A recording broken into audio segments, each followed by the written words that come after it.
नमस्कार, मैं गोपाल तिवारी प्रोजेक्ट स्तर भाई आप सभी लोगों का अपने यूट्यूब चैनल तिवारी प्रोजेक्ट में हार्दिक स्वागत करता हूं। इस कार्डबोर्ड को तो आप जानते ही होंगे, गौर से देखिए इसको। तकरीबन सभी लोग इसके बारे में जानते होंगे, जो नहीं जानता है तो मैं आज आप लोगों को बता दूं। ये DTH में लगने वाली पावर सप्लाई है।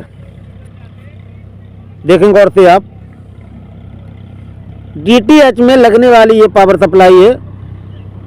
तो आप लोगों के दिमाग में सिर्फ एक ही बात आती होगी, ये पावर सप्लाई हमारी DTH में लगती है और हमारी DTH ऑन हो जाती है, हम प्रोग्राम देखते हैं। लेकिन आज हम इस DTH की सप्लाई के द्वारा आपको कई प्रकार के और भी प्रयोग बताने जा रहे हैं। तो आप इस वीडियो को बहुत ही ध्यानपूर्वक पूरा देखें, जिससे आप लोगों को इसकी पूरी बात, पूरा वीडियो देखने पर ही समझ में आएगी। तो आप लोगों ने देखा होगा, ये DTH की जो पावर सप्लाई होती है, यहाँ पर ये दो कनेक्शन बाहर निकलते हैं, जैसे AC वोल्ट में सप्लाई दी जाती है। यहाँ पर ये दो पिन दिख रहे हैं, यहाँ से एक लीड बाहर निकलती है और AC वोल्ट में उसकी सप्लाई 220 में दी जाती है। इधर देखें आप लोग, यहाँ पर आपकी 3 प्रकार की 4 प्रकार की सप्लाई निकलती हैं। 3.3 वोल्ट निकलते हैं, 5 वोल्ट निकलते हैं, 12 वोल्ट निकलते हैं और 24 वोल्ट निकलते हैं। यानी कि इसमें 3.3, 1, 12, 2, 24, 3 और 5, 4, यानी 4 प्रकार की इसमें सप्लाई बाहर आउटपुट इसमें निकलती है। तो मैं आज आप लोगों को बता दूं, यदि कभी भी किसी भी समय यदि आपका कोई भी मोबाइल का जो चार्जर है वो ख़राब हो जाए, तो आपको क्या करना है, इस प्रकार की एक DTH की आप सप्लाई बोर्ड ले लें।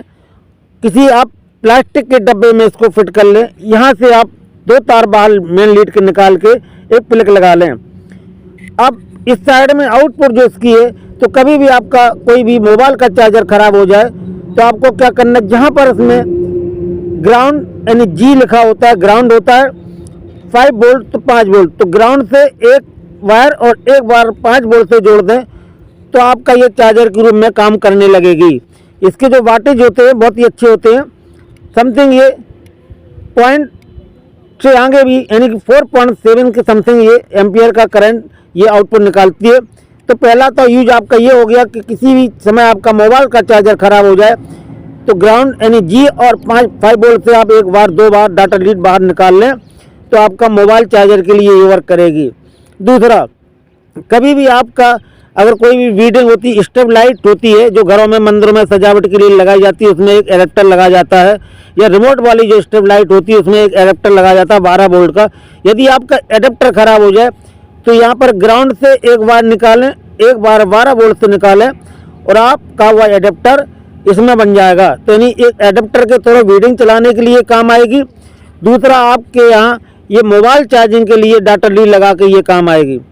तीसरी चीज़, यदि कभी भी आपको UPS वाली बैटरी चार्ज करनी हो, ध्यान रहे, कभी भी आपको UPS वाली बैटरी चार्ज करनी हो तो आपको क्या करना, जहाँ पर इसमें 12 वोल्ट लिखा है तो 12 + 5, यानी आपको 12 वोल्ट का प्लस लेना है, 5 वोल्ट का माइनस लेना है।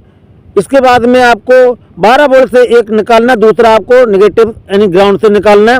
तो 12, 5, 17, यानी आप 17 वोल्ट जब इसको निकालेंगे तो जब आप बैटरी का इसमें चार्जिंग का लोड डालेंगे तो आपके पास में 14 या 15, 12, 13, 14, 15, यानी 15, 14, 15, 14 के हिसाब से वोल्टेज रह जाएगा। तो आपकी UPS की बैटरी भी आपकी बढ़िया रूप से इसी प्लेट से चार्ज हो जाएगी। हाँ, मानते हैं बैटरी चार्ज होने में थोड़ा लॉन्ग टाइम लगेगा, लेकिन इमरजेंसी में यदि आपको UPS बैटरी का चार्जर बनाना है तो ये प्लेट सबसे बेटर काम करेगी। इसे आप प्रयोग में लाएं। आपको 12 वोल्ट से एक कनेक्शन उठाना, एक कनेक्शन आपको 5 वोल्ट से उठाना है, एक -12 से जोड़ना है, उधर जाके तुम्हारा 12, 5, 17 वोल्ट की आउटपुट आपको मिल जाएगी। तीसरा, इसका बहुत ही ज़बरदस्त प्रयोग मैं आपको आज बता दूं कि यदि कभी भी आपकी स्ट्रीट लाइट हो, स्ट्रीट लाइट मतलब जो खम्भों में लगाने वाली लाइट होती है, 50 वाट 40 वाट की जो लाइट होती है, उसमें एक ड्राइवर ट्रांसफार्मर लगता है, यानी उसमें एक ड्राइव सप्लाई लगती है, जिससे वो ड्राइव सप्लाई के द्वारा, ड्राइवर के द्वारा वो चलाई जाती है। तो कभी भी फ्यूचर में यदि आपकी स्ट्रीट लाइट की पावर सप्लाई ख़राब हो जाए, उसका ड्राइवर ख़राब हो जाए, तो आपको क्या करना है, अधिकांश जो भी स्ट्रीट में लाइट लगने वाली सप्लाई होती हैं वो आपकी 35 वोल्ट से ऑपरेट होती हैं। तो ऐसे हालात में आपको नया ड्राइवर लेना नहीं पड़ेगा। इसमें आप देखें जी यानी ग्राउंड 24 वोल्ट लिखा रहता है, तो आप एक बार निकालें पहले 24 वोल्ट से, दूसरा बार इसमें आपको 5 वोल्ट से निकालना है। अगर 5 से नहीं निकालना तो आपको 12 वोल्ट से निकालना है। तो आपको 24 और 12 आप इसमें प्लस कर दीजिए, तो आपके पास में कम से कम 36 वोल्ट की सप्लाई आपके सामने हो जाएगी। तो आपको क्या करना है, पहले आपको 24 वोल्ट से एक बार बाहर निकालना है, 1 वोल्ट आपको निकालने हैं, इसके 12, तो आपके 12 से निकालना, 24 से निकालना है। इसके बाद में आपको एक ग्राउंड लेना है, आपको 0-24 से एक ग्राउंड लेना है आपको 0-12 से। तो जहाँ पर 0-12 से जो ग्राउंड लिया गया है उसको आपको 24 से अटैच करना है, यानी जम्फर लगा देना है। तो आपके पास में यहाँ पर सप्लाई मिल जाएगी 0 और 24-12 36 वोल्ट की सप्लाई मिल जाएगी। तो आपकी जो भी स्ट्रीट लाइट होगी इससे ऑन हो जाएगी। तो एक प्लेट आपके हाथ में है, एक प्लेट से आप 3 प्रकार का प्रयोग कर सकते हैं।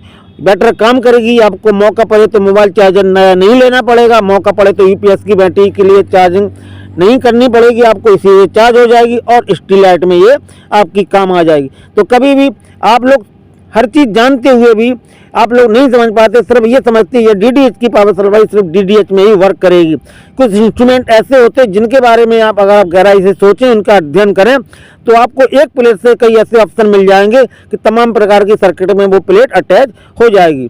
तो मैं गोपाल तिवारी, प्रोजेक्ट सर हो रही, आप सभी लोगों को इस प्रकार के डिवाइस, इस प्रकार की सर्किट के बारे में जानकारी देता हूं। तो प्लीज़ यदि आपका दिल चाहे तो मेरे चैनल को लाइक, सब्सक्राइब, शेयर जरूर करना। नमस्कार।